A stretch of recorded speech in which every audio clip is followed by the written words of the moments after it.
Shalom, salam sejahtera dalam kasih Tuhan kita Yesus Kristus. Kita bersyukur atas kasih, pertolongan, dan anugerah Tuhan yang terus berlaku dalam kehidupan kita. Berjumpa lagi dengan channel Renungan Kristen bersama saya, Wincy Mandagi. Saat ini saya mengajak kita untuk membuka Alkitab kita, dan kita akan membaca satu bagian Alkitab yang terdapat dalam Kitab Amsal 28 ayat 22.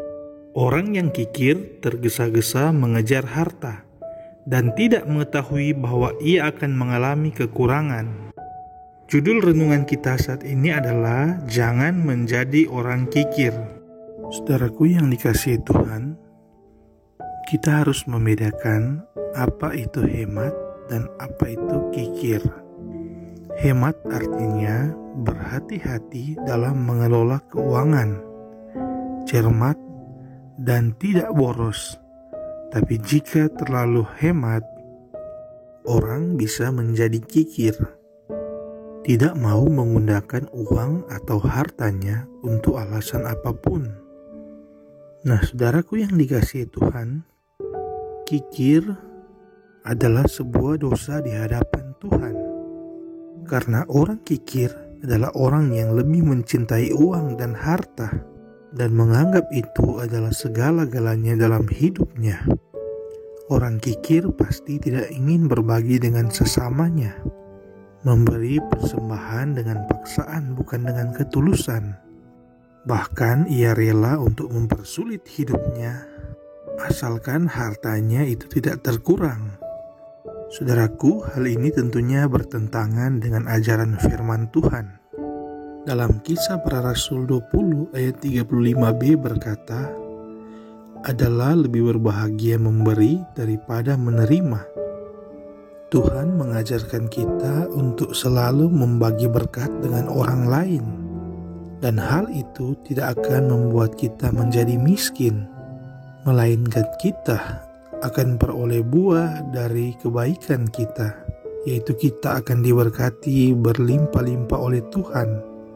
Nah, tentunya orang kikir tidak akan pernah menerima akan hal ini, karena bagi mereka dengan membagi-bagikan harta mereka akan kehilangan semua itu. Tentunya hal ini membuat kita mengerti bahwa orang yang kikir adalah orang yang kaya materi tetapi miskin nurani. Memang mungkin hidup mereka berkelimpahan, tetapi mereka tidak mempunyai kedamaian, ketenangan dalam hati mereka, karena hidup mereka berfokus kepada harta dunia, yang semuanya itu sia-sia dan akan lenyap. Kikir adalah sebuah kebodohan di hadapan Allah.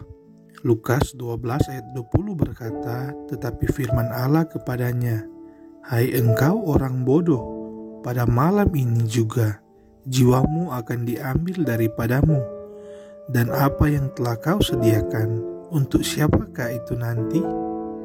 Pada ayat yang ke-21, demikianlah jadinya orang yang mengumpulkan harta bagi dirinya sendiri, jikalau ia tidak kaya di hadapan Allah. Saudara, hidup kita semuanya bergantung kepada Tuhan. Dalam sekejap, Tuhan bisa mengambil nyawa kita, mengambil harta yang kita kumpulkan. Tetapi jika kita mengumpulkan harta surgawi, itu akan tetap ada dan tidak akan lenyap walaupun kita sudah kembali kepada Tuhan. Nah, itu adalah bekal kita di sorga nanti.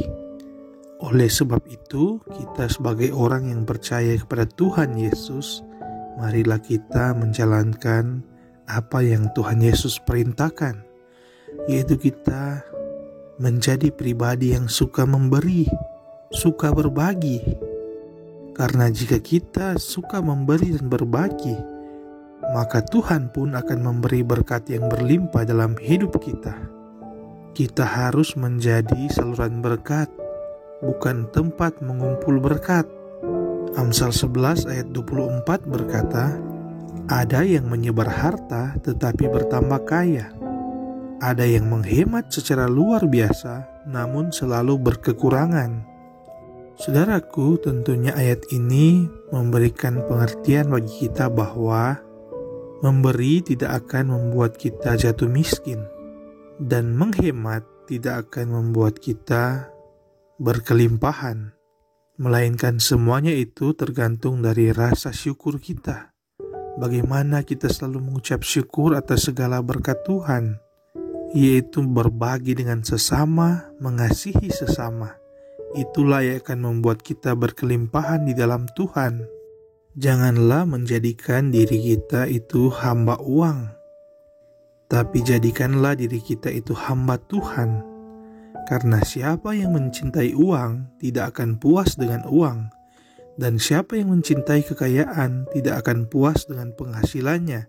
Ini pun sia-sia. Pengkhotbah 5 ayat 9. Mencintai uang dan kekayaan, semuanya itu adalah kesia-siaan. Karena dalam kerajaan Tuhan, semuanya itu tidak ada artinya. Tetapi ketika kita mencintai Tuhan, menjalankan firman Tuhan, mengasihi, memberi, berbagi dengan sesama, maka Tuhan akan menyediakan tempat bagi kita dalam kerajaan-Nya di sorga nanti.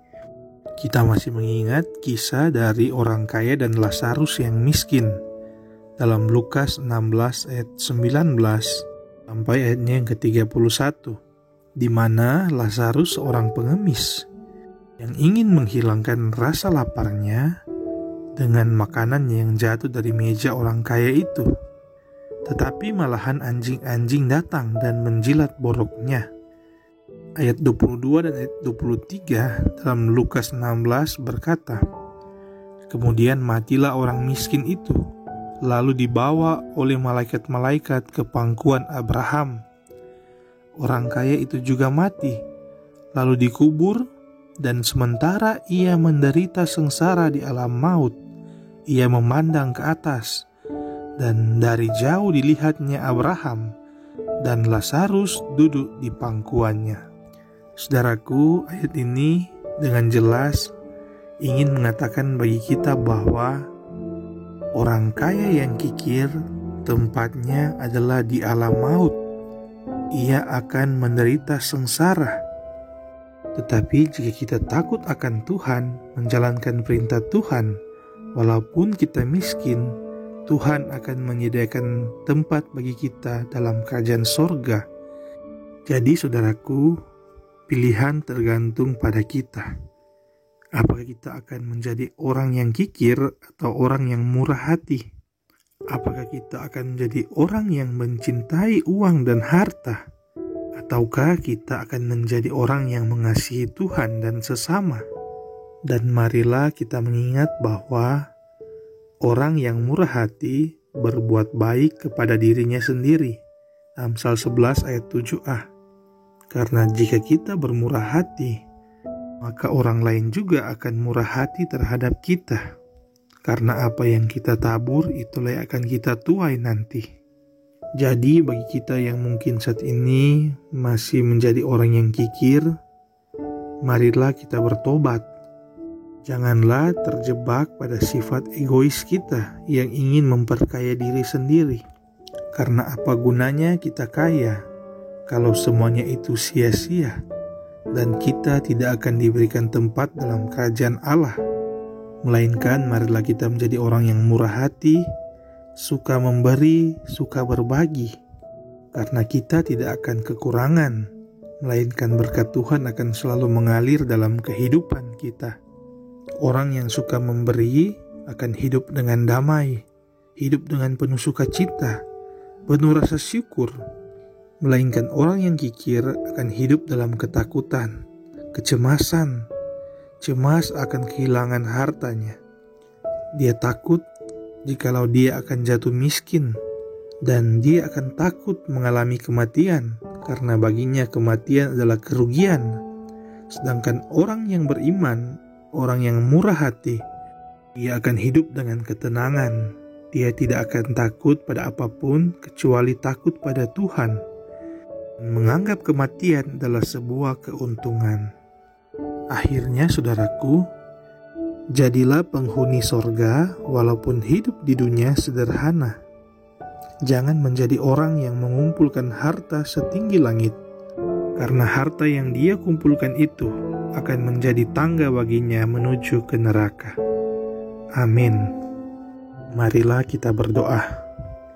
Terima kasih Bapa di sorga, Bapa yang selalu setia dalam kehidupan kami. Kami bersyukur lewat perenungan kami di saat ini, Tuhan sudah mengingatkan kami untuk tidak menjadi orang yang kikir. Tuhan mengajarkan kami untuk menjadi orang yang murah hati, orang yang suka berbagi dengan sesama, karena lebih berbahagia memberi daripada menerima. Kami yakin janji Tuhan selalu ya dan amin. Ketika kami hidup dengan penuh kemurahan hati, kami akan dipenuhi dengan kedamaian, sukacita dalam kehidupan kami. Melainkan ketika kami lebih mencintai harta dan uang, maka itu semua adalah sia-sia dan akan membawa kami kepada kebinasaan. Terima kasih Bapa. Mungkin di antara kami saat ini ada yang masih terjebak dalam sifat egois kami, tidak mau berbagi dengan sesama kami, menjadi orang yang kikir. Tuhan kiranya mengetuk hati kami, mengubah hidup kami, untuk kami kembali mengingat akan firman Tuhan, bahwa orang yang kikir tidak ada tempat dalam kerajaan sorga. Melainkan jika kami menjadi orang yang murah hati, suka memberi, maka kami mengumpulkan harta kami di sorga nanti, dan itu tidak akan pernah lenyap. Terima kasih Bapa, kami yakin Kau akan memampukan kami untuk menjadi orang yang murah hati, orang yang suka berbagi, orang yang penuh kasih, dan mau melihat sesama kami yang membutuhkan uluran tangan kami. Terima kasih Tuhan Yesus. Inilah yang menjadi doa permohonan ucapan syukur kami yang kami bawa dan alaskan dalam nama Tuhan Yesus Kristus, Juru Selamat kehidupan kami. Amin. Demikianlah perenungan kita saat ini.